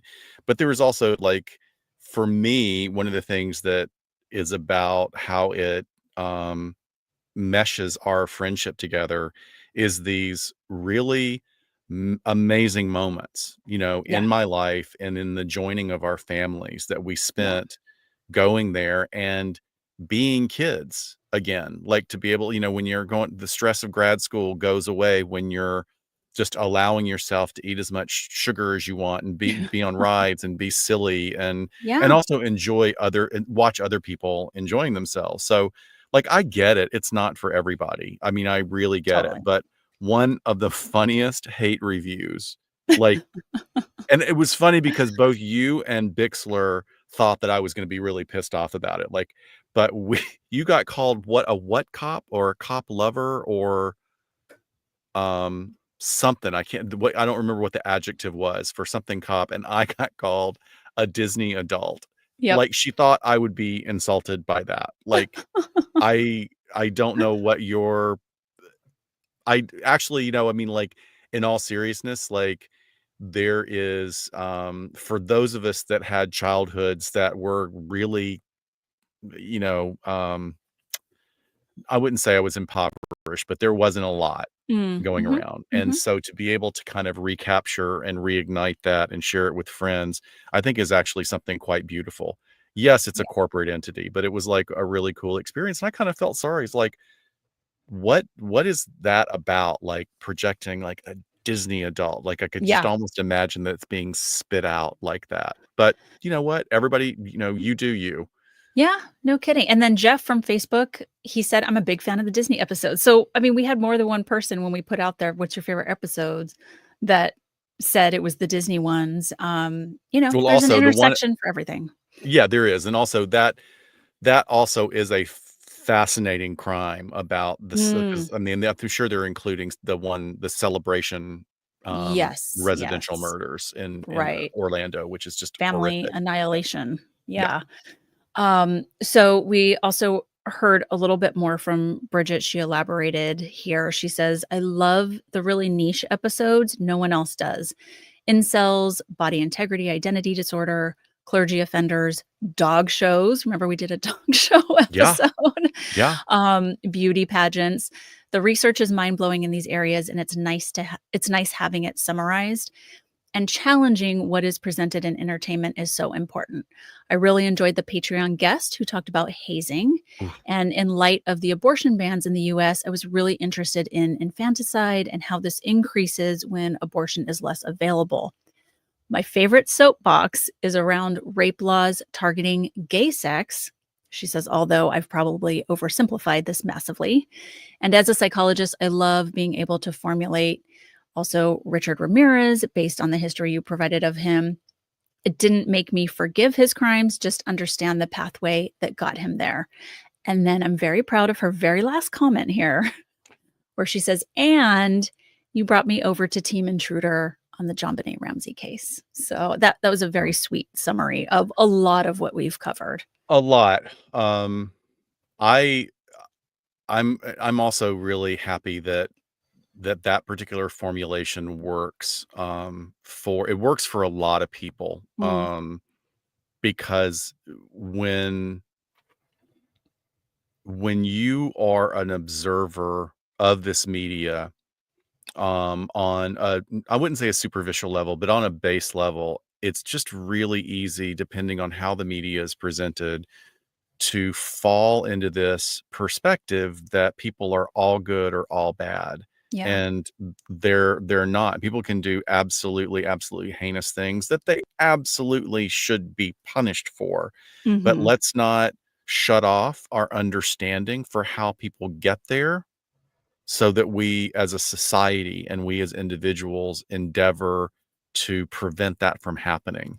We should all be thinking about it like, if we say that we love our kids so much and we want to keep our kids safe, then let's actually do it. Let's Yeah. actually protect our kids, so that that match never gets lit to throw on the fire of the three-footed stool metaphor that you use. Well, and nothing, I don't know. It's just always humbling to me when we get good feedback from other mental health professionals, because just like any other profession, I think we can always kind of look at each other with like an assessment of, how good are they compared to me, or, do they know their stuff, or that sort of thing. And for somebody like Bridget, who's a psychologist, or the amazing social workers or psychiatric nurses, or, MFTs that write in, and tell us what our show has given them or meant to them, or Absolutely. helped them in, different perspectives, is amazing. And then you can have someone that's just a fan of true crime and a novice and wants to know a little bit more. And I think it's a lot, to be proud of, that our show reaches that spectrum of folks. So I don't care how big our audience is. The fact that there is, sort of people sprinkled all over that spectrum is what makes it really special. Yeah, I mean, it would be nice if, like, I don't know, you know what? I'm not even gonna qualify that. It's great. It's Mm, awesome, and we have the best audiences ever, and we do. we just do. I mean, I don't have a lot to compare it to with other people that have. I mean, no, I guess some of our guests today, they talk about their interaction with their listeners, and, um, I think we've just been lucky to associate with some really stellar people that has helped us keep our standards high, which has made Mhm. a difference. Let's go on to, we want to do a little bit of a Q&A Yeah. for the people that are still with us. Thank you so much. You're just wonderful to If listen you to guys have us sit here questions. and stroke ourselves. But oh, that sounded gross. Sorry, did not mean to Ro- say that. Like, pat ourselves in the back. That's what I meant. That's what I meant. But if you have questions in the chat, Yeah, please throw let them us in know. there. But I'm going to answer a couple of them right now, or both of us actually will. Communicate from Instagram said, what databases do you use when researching your shows? And we use a lot. We actually A lot of use a number of resources. sources. Yeah, tons of sources. I mean, obviously, we've kind of mentioned like books and, oh gosh, I'm so sorry. I need to update the website too on our resources. We always put a resource page there for you guys. But as far as databases go, I mean, if you can get a ResearchGate account, um, it's a great place to start, for just to start throwing in some terms and seeing what journal articles come up. So many of them are accessible as a full PDF download. Yeah. Other ones you might not be able to access, but there's a button right there that says request from the author. And then you're not having to like subscribe to a database that you have to pay to get something. Sometimes they'll just send you the PDF. Let me tell So you, researchers are awesome. so happy that somebody like, oh, someone's Yes, looking at my paper, they'll send you the PDF. It's great. totally. Google, It's great. Google is a part of the evil empire right now, unfortunately, but Google Scholar has been a real boon to us. The thing with any search engine, if you're not going directly to the journals page like Sage Mhm. Journal or EBSCOhost. I mean, I have a ongoing membership to EBSCOhost, which gives me access to all the psych journals, which is great. I wish I had the extension of that. That's all the like law enforcement research, but I you have some of those. we have different forms of access Yeah. basically.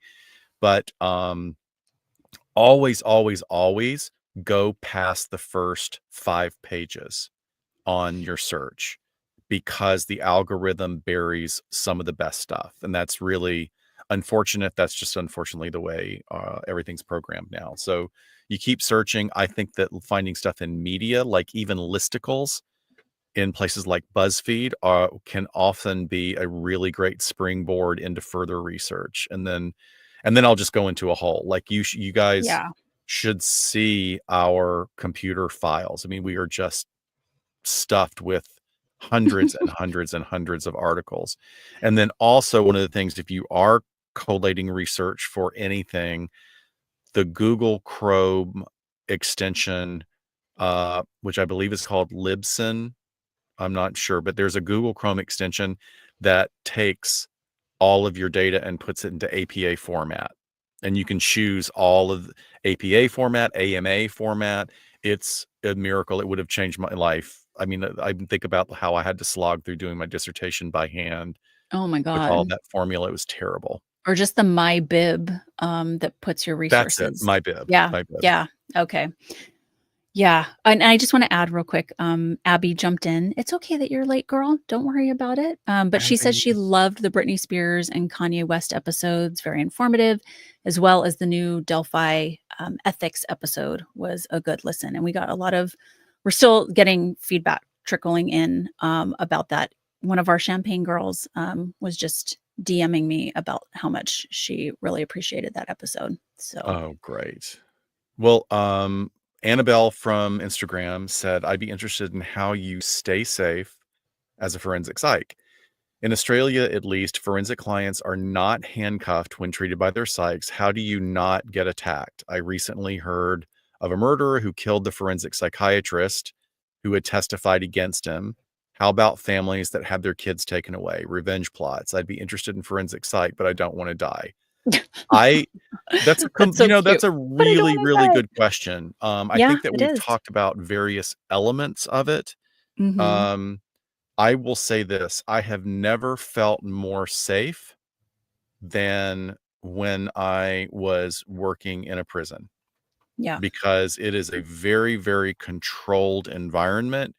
It is not inmates who are in a position of being high acuity. They've been there for a while. They're settled into their routine, or what they call program.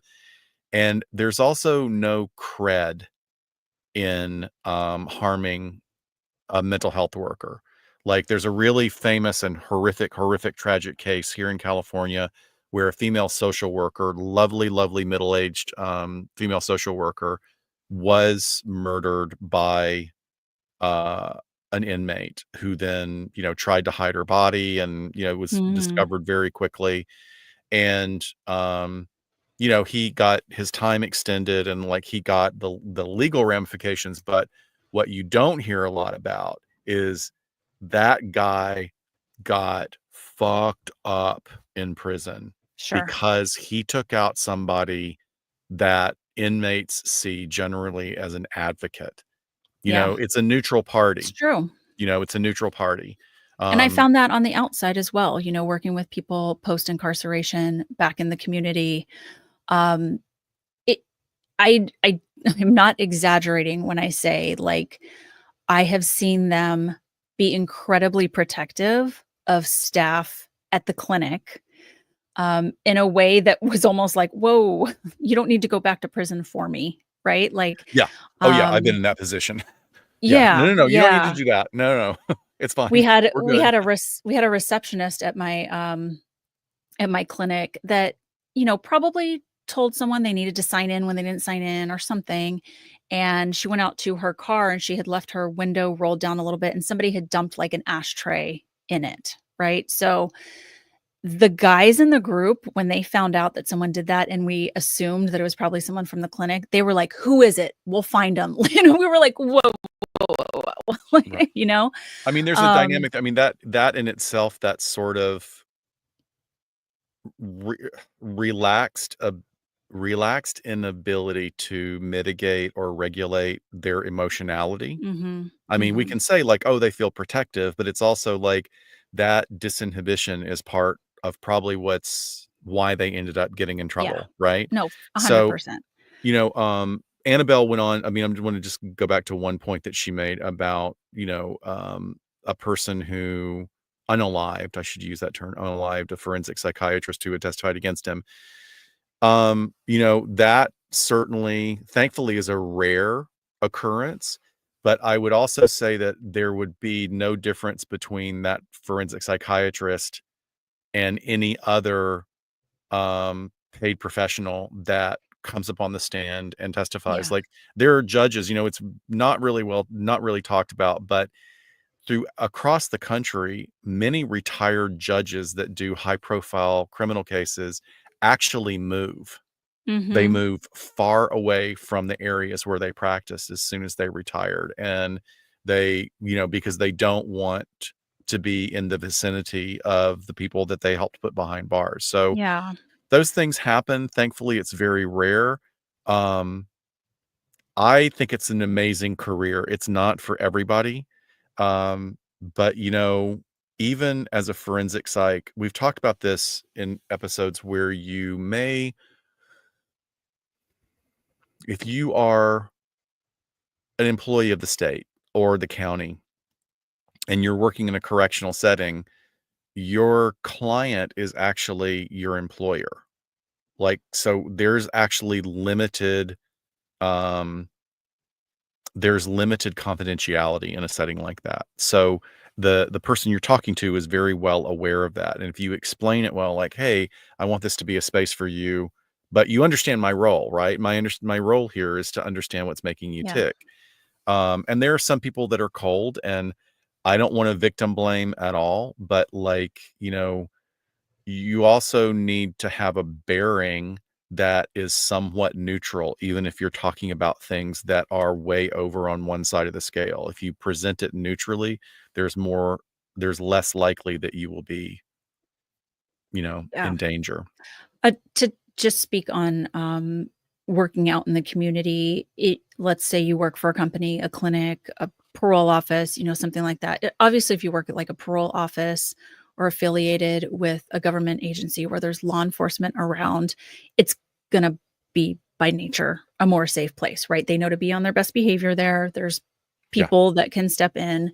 In a clinic setting, they know that there's a possibility that like a parole agent could step in at any time. So there's a little bit of that sort of fear there, but it is really the responsibility of the clinic and the staff to make good decisions, right? Where you don't have somebody running a group by themselves when there's nobody else in the clinic, or that there's just one or two women closing up at night after that group lets out at 7:00 at night and it's dark. Right. And the higher risk offenders, the higher risk groups, or the more violent or contact offense oriented people are seen during the day, right? When there's a lot of people around. There's just ways that clinics put those practices into motion. But it should be a constant conversation. There are moments, I've talked about moments where I've had a client like act out in a group, throw something across the room, stare daggers at me, and I've had to kick him out. And then looking back on it, I'm like, oh, it's just me and my receptionist, who's the sweetest, most docile, adorable person in the world. But it was immediately me leaving the group, locking the door behind him, calling his parole agent, and then, going about that the rest of that night. But I also had a group of people that were very, very low risk, majority elderly. Like, there's just a ton of factors you have to take into consideration. Yeah. But if you're ever feeling in your stomach, in your gut, like, I don't want to be left alone with this person. I don't think this is a good idea to have this group at a certain time. Talk to your supervision, make that known, and they should be able to work in, making you comfortable and making sure safety is absolutely number one. Yeah. Great advice. Another one of our listeners, Tool Girl 1999, asks, what books or other media do you have for a girl trying to overcome a toxic parent or mother? So first of all, as overused as a term as this is, I really want to hold space for Mm. anyone who's in this position. Just know that know as a clinician that I've seen this so often and in ways that make me get a perspective on my own upbringing that I am much more grateful for my upbringing at this stage of my life than I ever have been. Um, and I hear what you're saying. So, you know, there are a couple of books that I highly, highly recommend. You can get them used on Amazon. You can rent a lot of them from your local library digitally, and that goes right to your Kindle app. But the go-to is Adult Children of the Emotionally Immature. And Yep. one of the reasons I like it is because it really doesn't, even in the title, it doesn't center in on narcissism so much as like a strict diagnosis, but it gives, because we don't want to overdiagnose everybody, but you can have traits and be completely self-centered and just be, a jackass, right? Yeah. So Adult Children of the Emotionally Immature, it's also not an easy read because some of what the author does is point out, hey, you have to be careful because no matter where you are right now and what you're struggling with, you may be more likely to be acting out to your loved ones in the way that you Mm. were taught to. And that hasn't stuck very well with clients at times, but I do think that there's valuable stuff in it.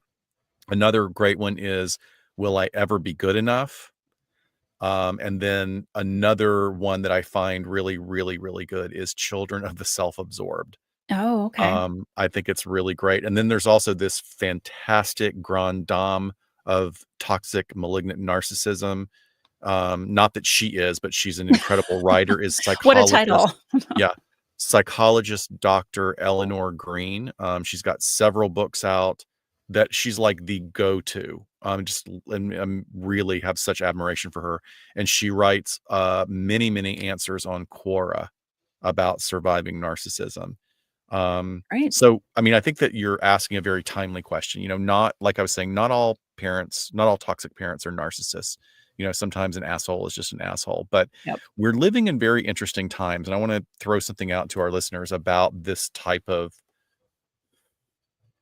phenomenon, if I'm using the term correctly for this context, is that we're living in a time where yes, there are some really awful things going on in the world, but as far as people in Western culture, starting to own their shit and Mhm. looking at what's not working and taking a mirror to themselves and then also going, wait, this is not okay. These behaviors that I've been putting up with for 25 years from toxic parents are not all right.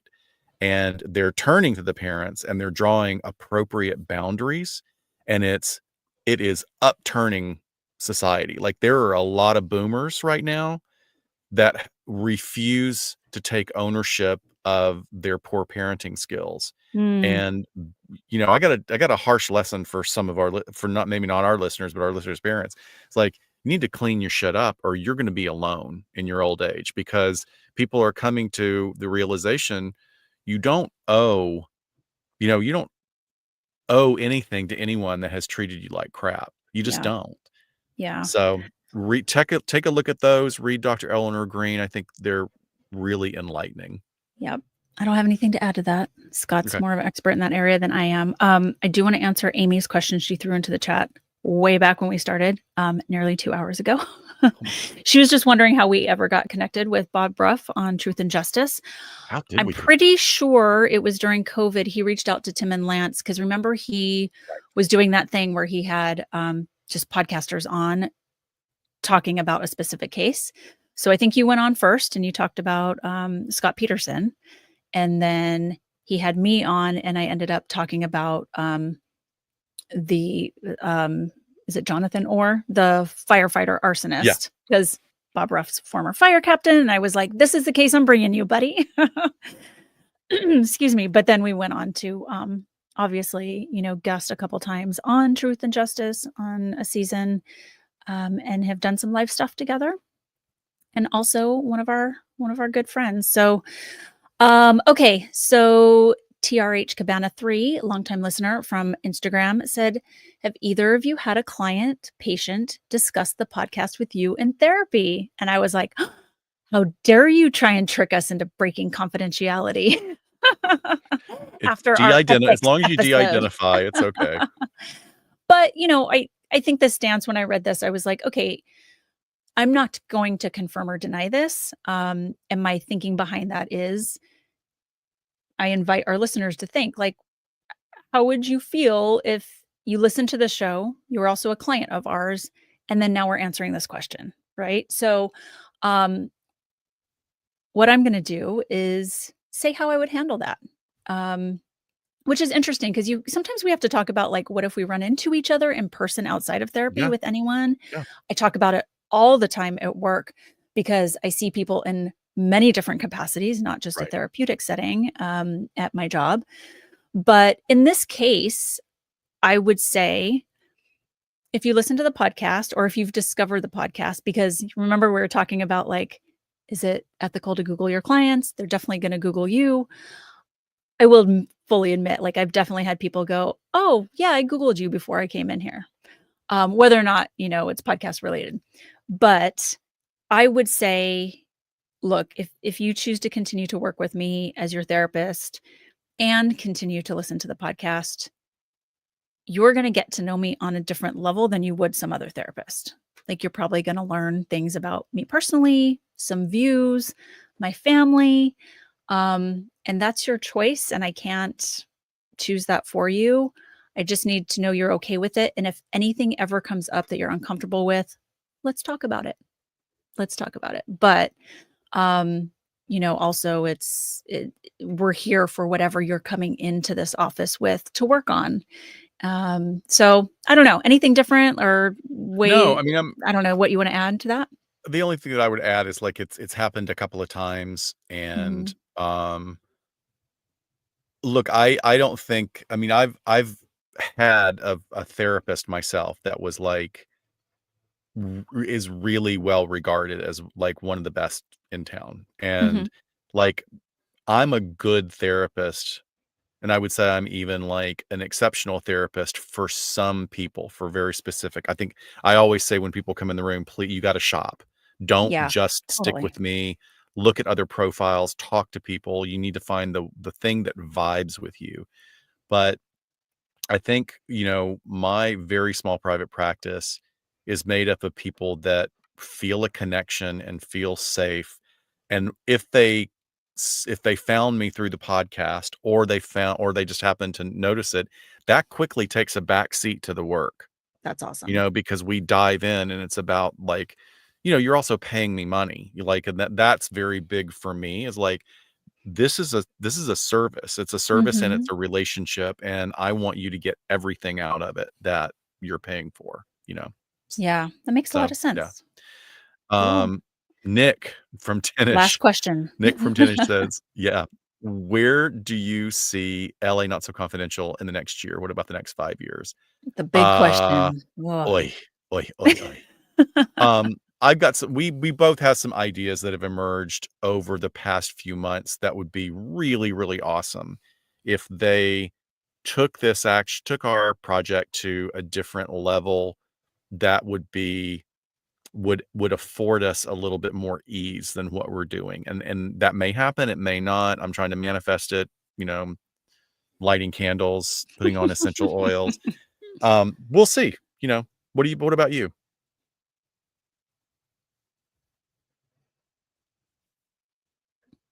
Oh, sorry, I lost you for a second. You froze up. Oh, sorry. I was just saying, Sorry, you're we'll just, see like, if they, staring at me. yeah. Yeah, no, weirdly, I think, like, for one of the first times in our podcast history, I don't really know, and I'm not trying to think too hard about it either. As we have outlined kind of our looking back and chatting with our friends, it seems like we've, like, always had a trajectory, or we've always had a focus, or, like, this is the next thing, the next level to do. And by this time, I mean, we've checked a lot of those off. So I kind of love that we're in a, like, go with the flow state. Um, as we've mentioned recently, like just professional responsibilities have changed, you know, diversifying ourselves a little bit with some other things that we like to do. I'm not in the point where I'm like, I need to make this podcast bigger than ever, right? Like I said already, I love our audience, who they are, what it is. I just want to like talk with you, take care of our audience. Thank you so much, Catherine. She said in the chat, like how she loves how much we do interact and really like build a community with our audience. So I think that's wonderful. So I feel like that on one hand. And then like a week or two ago, I was talking to this true crime podcaster about a totally different project that had nothing to do with us.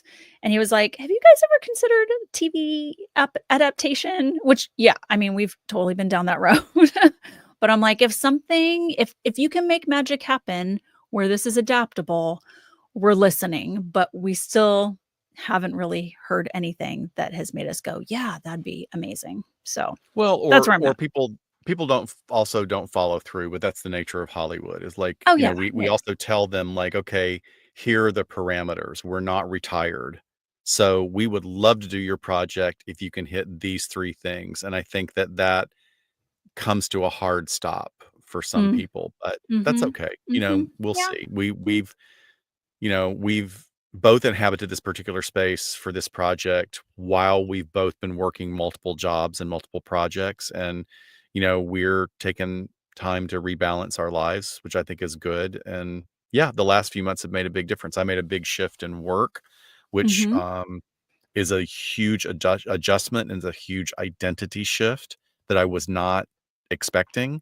All good, but like giving birth is wonderful, but it's like painful, right? I mean, I'm assuming because I haven't I given don't birth. know. I had an Yeah. epidural, so nobody has to be a hero in my eyes. Okay.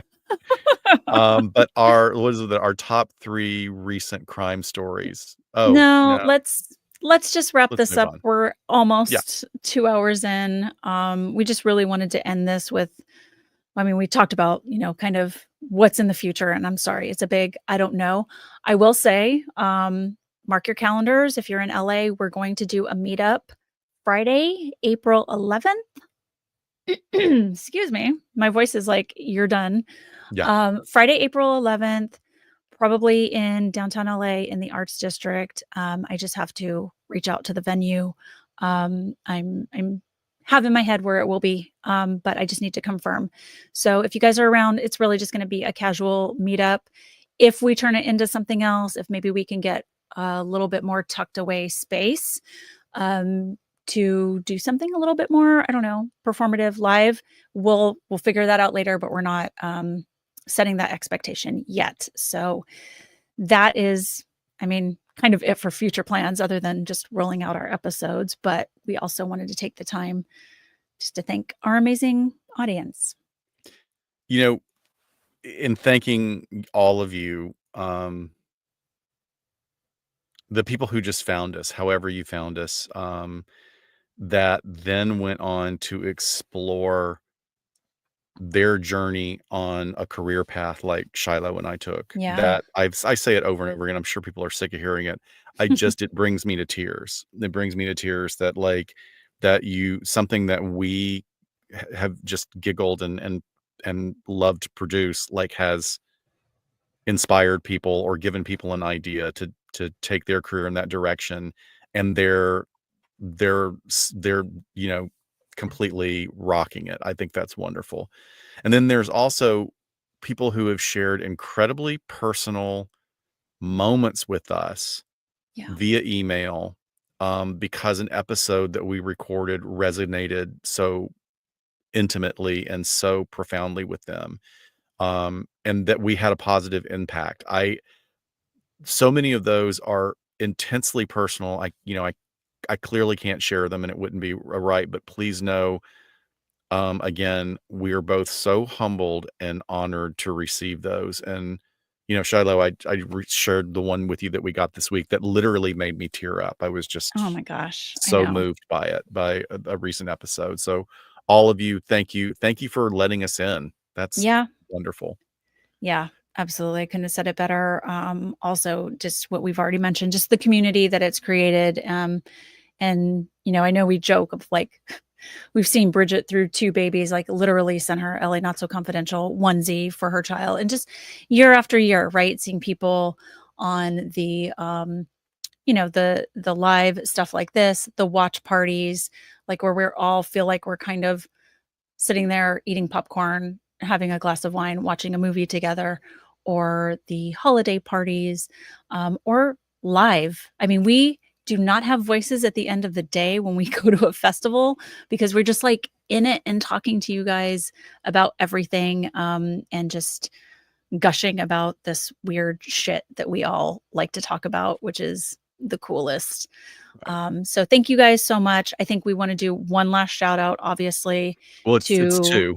It's Oh, 2, okay. but Okay. I added another one. I didn't put it on the notes. But first of all, it goes without saying, I like this one really does make me tear up, is our dear friend and producer, and sweetener and editor, Jason, has taken us to a completely different level with his skills. Like it's just I've never expected to have a colleague, a creative producer that learned our voice in the process of producing this and managed to take our gobbledygook from late night sessions when we're so exhausted Yeah. and red-eyed and raw voiced, and he has just turned it into a product. There are times where we've like gone through something, it's 10 o'clock at night, and Shyla and I both go, Jason, I'm so sorry, that makes no sense. Like, We're just you can just apologizing to cut each other. We're you apologizing to can him. cut that last paragraph, and he will come in and he's edited into something that makes so much coherent sense. It's wonderful. So thank you, Jason. Thank you for being our Yes. friend. Thank you for being our Yes. We colleague. love He's a you. wonderful content producer himself. And last but not least, Abby Blackbird. Oh. Abby is just like the younger generation because she's both solidly outside my generation and Shiloh's Yes. generation, and has given us so much information on like, hey, and she's been so kind about it, like, hey, you really should do this. Like, this is how other shows do it. And like, we just would have never known. We would have never really known how to actually work a Patreon or She be keeps on us young. Discord. So Abby, thank you for being just an intrinsic and integral part of this content creation. And for, like we said, emails that we get, but for letting us into your life. And, you posted something recently, Abby, of just like, a little video of you a few years ago and then now. And we've known you through a lot of stuff, and we love you and we're so proud of you. And Absolutely. thank you for helping out your old aunt and uncle. Yeah. And for going out and doing some recognizance for us. Thank you for that too. I'll keep that between us, but that's very sweet. Thank you for including her, Scott. Yeah. Okay, you guys, we could be here all freaking night and you don't want to do that. All night. But thank you for 200 plus episodes. For sure. But really just finally hitting that number was something we had to stop and savor. And thank you, Scott, for doing this with me all this time. Words all right. Words can't express. I know. Whatever. I'll just cut it off there. All right. We'll see you next time on LA Not So Confidential. Bye, guys. Bye, folks. Bye. April 11th. Please. April 11th. Come visit. Put please. it on your Chris, calendar. get on a plane. Come visit. Yeah, come on, Chris. We'll take care of you. Akiko, yes, mark your calendar. Love you guys. We will try and figure out other in-person stuff too. Bye. Yeah. All right.